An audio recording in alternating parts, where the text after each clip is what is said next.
Welcome to Sweet Life Beat Life. We hope this video helps. You begin by fixing the fundamentals now. Ensure your device is on a stable Wi-Fi or fast mobile connection. Then open the store and update Dragon Ball Legends so versions match. Once done, sign into the correct Bandai ID or link the same Google/Apple account you used before. That preserves your save.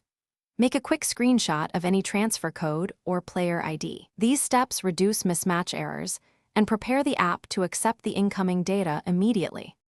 You now perform the detailed transfer.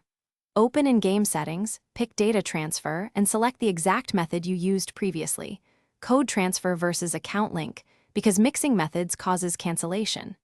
Enter the transfer code or re-authenticate your linked account, then confirm the prompt.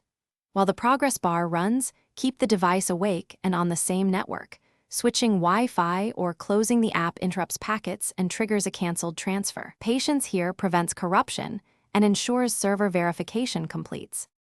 You finish by verifying everything restored correctly. After transfer completes, restart the app, then check your roster, chronicle progress, and in-game currency to confirm completeness. If items are missing, allow a few minutes for server sync and then reopen. That often resolves delayed data. If the transfer cancels, first retry on a stronger, consistent network, clear the app cache, and attempt the same transfer method.